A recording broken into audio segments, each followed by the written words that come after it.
नमस्कार। इन विशेष समाचारों में आप सभी का बहुत स्वागत है। मैं हूं जया, मेरे साथ है बीना। आइए शुरुआत करते हैं इस वक्त की सुर्खियों के साथ।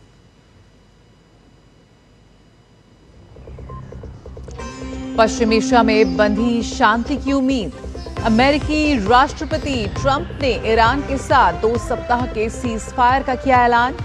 कहा, अपने सभी सैन्य लक्ष्यों को हासिल कर चुका है अमेरिका।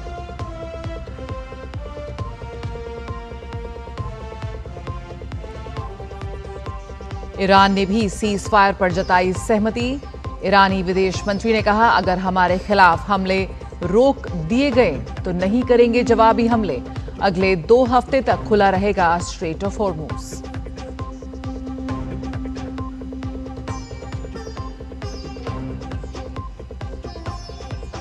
असम, केरलम और पुदुचेरी विधानसभा चुनाव के लिए तैयारियां अंतिम चरण में।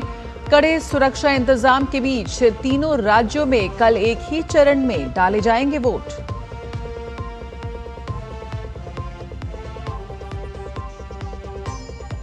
सरकार का 5 किलो के एलपीजी सिलेंडरों की बिक्री दोगुनी करने का आदेश।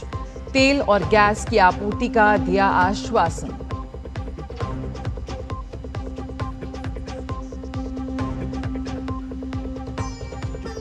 नए वित्त वर्ष की पहली मौद्रिक नीति की आज होगी घोषणा।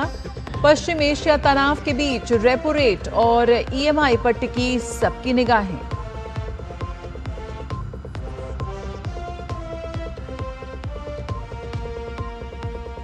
और मौसम विभाग ने अगले 3 दिन के लिए दिल्ली, पंजाब, यूपी, उत्तराखंड और मणिपुर में तेज हवाओं के साथ तूफान का ऑरेंज अलर्ट जारी किया।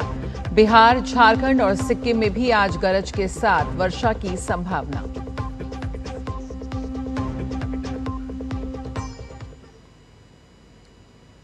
शुरुआत अमेरिका और ईरान से जुड़ी खबरों की, जहां पर आखिरकार सीज फायर हो गया है। दोनों देश 2 हफ्तों के सीज फायर के लिए सहमत हो गए हैं। अमेरिकी राष्ट्रपति डोनाल्ड ट्रंप ने ट्रुथ सोशल पर पोस्ट करते हुए सीज फायर का ऐलान किया है। अमेरिकी राष्ट्रपति ने बताया कि ये दोनों तरफ से लागू होने वाला सीज फायर होगा, यानी इस दौरान न अमेरिका हमला करेगा और न ही ईरान कोई आक्रामक कदम उठाएगा। ट्रंप ने यह भी दावा किया कि सैन्य लक्ष्य पहले ही हासिल किए जा चुके हैं और तेहरान के साथ बातचीत निर्णायक मोड़ के करीब है। उन्होंने ये भी कहा कि अमेरिका को ईरान की ओर से 10 बिंदुओं का प्रस्ताव मिला है, जिसे उन्होंने बातचीत के लिए एक व्यवहारिक आधार बताया। अमेरिकी राष्ट्रपति डोनाल्ड ट्रंप ने कहा कि 2 हफ्तों का ये युद्ध विराम दोनों पक्षों को समझौते को अंतिम रूप देने का मौका देगा और संकेत दिया कि लंबे समय से चल रहा ये संघर्ष अब समाधान के करीब हो सकता है। वहीं ट्रंप के ऐलान के बाद ईरान ने भी सीज फायर की पुष्टि की है। ईरान के विदेश मंत्री अब्बास अरागची ने 2 सप्ताह के लिए स्ट्रेट ऑफ हॉर्मुज खोलने का भी ऐलान किया है। ईरान के विदेश मंत्री ने कहा है कि 2 हफ्तों की अवधि के लिए हॉर्मुज स्ट्रेट से सुरक्षित आवाजाही संभव होगी। हालांकि ईरान ने एक शर्त भी रखी है कि जहाजों की निगरानी ईरानी सेना करेगी। अरागची ने यह भी कहा कि अगर ईरान पर हमले बंद होते हैं तो उसकी सेना भी अपनी रक्षात्मक कार्रवाई रोक देगी। बात भारत में हो रहे विधानसभा चुनावों की। असम, केरलम और पुदुचेरी विधानसभा चुनाव के लिए तैयारियां अंतिम चरण में हैं। कड़े सुरक्षा इंतजाम के बीच तीनों राज्यों में कल एक ही चरण में वोट डाले जाएंगे। इसके लिए चुनाव आयोग ने विशेष तैयारियां की हैं। मतदान केंद्रों के अलावा सहायक मतदान केंद्र भी स्थापित किए गए हैं। चुनाव प्रक्रिया के प्रबंधन के तहत प्रशिक्षित चुनाव अधिकारियों को तैनात किया है। वहीं कानून व्यवस्था बनाए रखने और शांतिपूर्ण मतदान सुनिश्चित करने के लिए पुलिस कर्मियों और केंद्रीय बलों के कर्मियों की तैनाती की गई है। पश्चिम बंगाल में चुनाव आयोग ने विधानसभा चुनाव के दौरान जेलों और सुधार गृहों में कड़ी सुरक्षा और निगरानी के लिए निर्देश जारी किए हैं। इसके तहत जेलों में नियमित रूप से अनपेक्षित तलाशी अभियान चलाया जाएगा। चुनाव अवधि में किसी भी कैदी को पैरोल या अस्थायी रिहाई नहीं दी जाएगी। केवल लिखित अनुमति पर छूट मिल सकती है। जेलों में जैमर सक्रिय रहेंगे और मोबाइल फोन, नकदी या नशीले पदार्थों की तलाशी होगी। इस दौरान खासकर कुख्यात कैदियों पर विशेष निगरानी रखी जाएगी। कैदियों से मिलने आने वाले लोगों पर कड़ी निगरानी रखी जाएगी। ये कदम चुनाव प्रक्रिया को निष्पक्ष और शांतिपूर्ण बनाने के लिए उठाए गए हैं। पश्चिम बंगाल में मतदान के दिन राजनीतिक दलों के पोलिंग एजेंटों को मतदान केंद्र के अंदर बैठने की अनुमति से संबंधित खबरों का संज्ञान लिया है। चुनाव आयोग ने पोलिंग एजेंटों को मतदान केंद्र के अंदर बैठने की अनुमति नहीं दिए जाने की खबरों का खंडन किया है।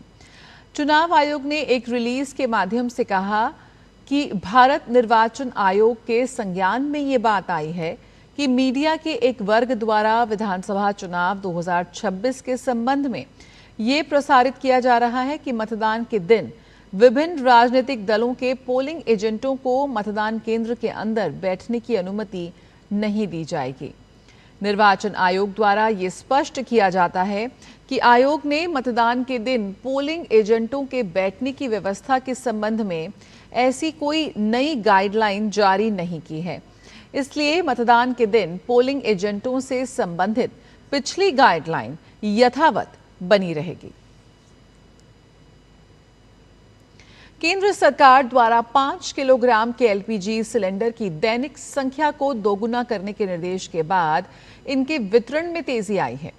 23 मार्च से अब तक लगभग 7.85 किलो के फ्री ट्रेड एलपीजी सिलेंडर बेचे जा चुके हैं। दिल्ली सरकार ने भी कमर्शियल एलपीजी की उपलब्धता बढ़ा दी है और प्रवासी मजदूरों और छात्रों के लिए प्रतिदिन 180 सिलेंडरों का आवंटन बढ़ाकर 360 सिलेंडर कर दिया है। सार्वजनिक क्षेत्र की तेल कंपनियों ने पिछले 4 दिनों में 5 किलो के सिलेंडर के लिए लगभग 1300 जागरूकता शिविर भी आयोजित किए हैं।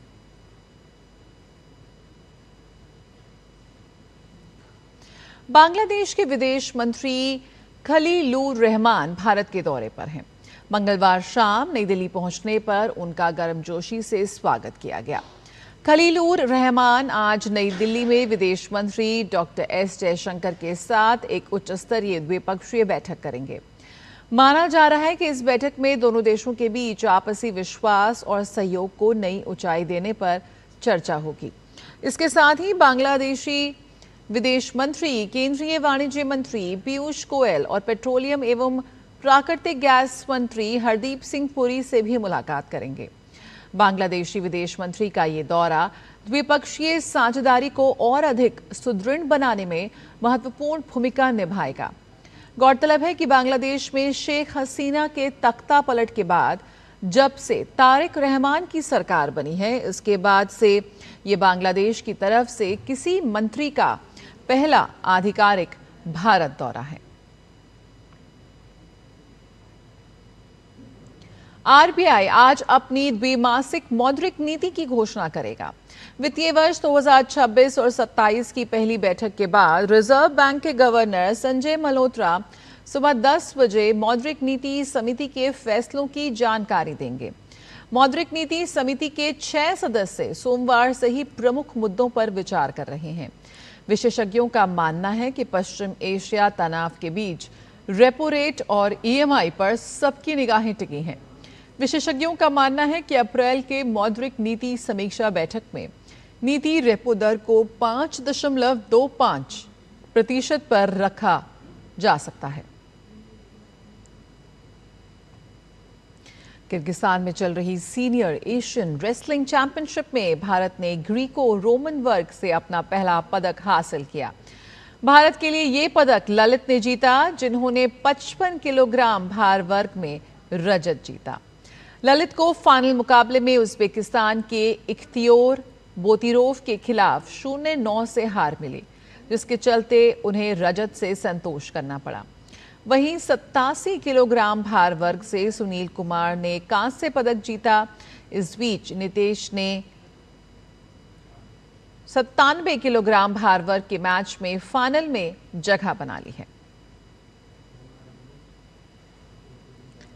बात करें मौसम की तो पश्चिमी विक्षोभ के कारण उत्तर भारत समेत देश के कई हिस्सों में हल्की से मध्यम बारिश देखने को मिल रही है।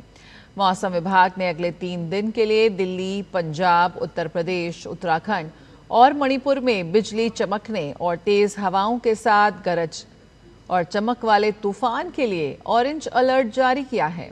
वहीं आज बिहार, झारखंड और सिक्किम में तेज हवाओं के साथ आंधी तूफान की आशंका व्यक्त की गई है। मौसम विभाग के अनुसार बृहस्पतिवार तक असम, मेघालय और अरुणाचल प्रदेश में तेज वर्षा का अनुमान व्यक्त किया गया है। इसी के साथ इन विशेष समाचारों में फिलहाल इतना ही। मुझे और बीना को दीजिए इजाजत। नमस्कार।